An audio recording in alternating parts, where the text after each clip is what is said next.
નમસ્તે મિત્રો, આજે આપણે બનાવીશું બીજી બધી જ કઢીને ભૂલાવી દે તેવી એકદમ ટેસ્ટી કઢી। આ કઢીમાં આપણે ખાસ મસાલો ઉમેરીશું જેથી કઢી એકદમ સ્વાદિષ્ટ બનશે। તો વિડીયો ગમે તો લાઈક કરજો અને ચેનલને સબસ્ક્રાઇબ કરવાનું ભૂલતા નહીં। તો ચાલો હવે બનાવીએ। તો સૌથી પહેલાં આપણે લઈશું 1 કપ દહીં। તો અહીંયા મેં મોરું દહીંનો ઉપયોગ કર્યો છે। જો તમે કઢી છાશથી બનાવશો તો લગભગ 500 ml જેટલી છાશની જરૂર પડશે। હવે તેમાં ઉમેરીશું 2 ટેબલસ્પૂન બેસન।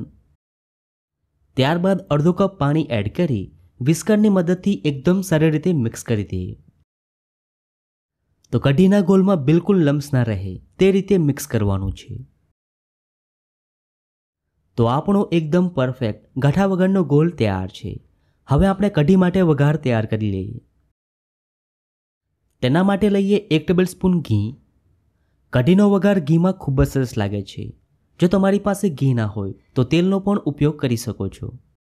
હવે તેમાં ઉમેરીશું 1/4 ટીસ્પૂન રાઈ, સાથે જ 1/4 ટીસ્પૂન જીરું, 1 તમાલપત્ર। તમાલપત્ર ઉમેરવાથી કઢીમાં ખૂબ જ સરસ ફ્લેવર આવે છે। ત્યારબાદ ઉમેરીશું 3 લવંગ, 1 ઇંચ તજ, 1/4 ટીસ્પૂન મેથીના દાણા, 7 થી 8 મીઠા લીમડાના પાન, અડધો કપ પાણી,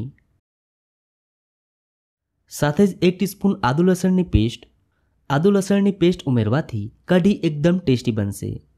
હવે તેમાં ઉમેરીશું 2 ટીસ્પૂન ખાંડ અને હવે મિક્સ કરી પાણીને ઉકળવા દઈએ જેથી મસાલાની બધી જ ફ્લેવર પાણીમાં આવી જાય।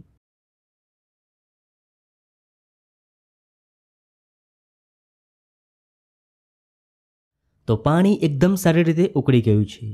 હવે તેમાં તૈયાર કરેલો ગોળ ઉમેરી દઈએ। આ સમયે તમારે ગેસની ફ્લેમ સ્લો રાખવાની છે જેથી દહીં ફાટે નહીં। હવે તેમાં અડધો કપ પાણી ઉમેરી દઈએ, સાથે જ સ્વાદ પ્રમાણે મીઠું ઉમેરી એકદમ સારી રીતે મિક્સ કરી દઈએ।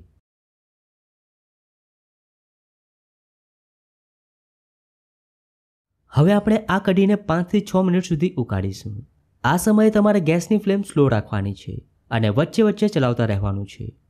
હવે કઢી ઉકળે છે ત્યાં સુધી આપણે ખાસ મસાલો બનાવી લઈએ।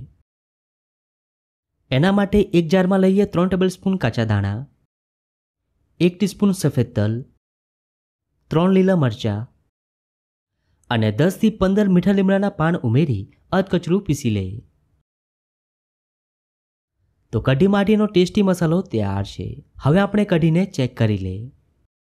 તો લગભગ 6 મિનિટ જેવી થઈ ગઈ છે અને તમે જોઈ શકો છો કઢી એકદમ સરસ રીતે ઉકળી ગઈ છે। હવે તેમાં તૈયાર કરેલો મસાલો ઉમેરી દઈએ અને હવે એકદમ સારી રીતે મિક્સ કરી દઈએ। તો કઢીમાં કાચા દાણા, તલ અને મીઠા લીમડાને આ રીતે ઉમેરવાથી કઢી એકદમ સ્વાદિષ્ટ બનશે। જો તમે આ રીતે ક્યારેય કઢી ના બનાવી હોય તો એકવાર જરૂર બનાવજો, બધાને ખૂબ જ પસંદ આવશે। તો એકદમ સ્વાદિષ્ટ ગુજરાતી કઢી બનીને તૈયાર છે। ખૂબ જ ટેસ્ટી કઢી બની છે। તો તમને આ કઢીની રેસીપી કેવી લાગી? જો રેસીપી ગમી હોય તો વિડીયોને લાઇક અને શેર કરજો।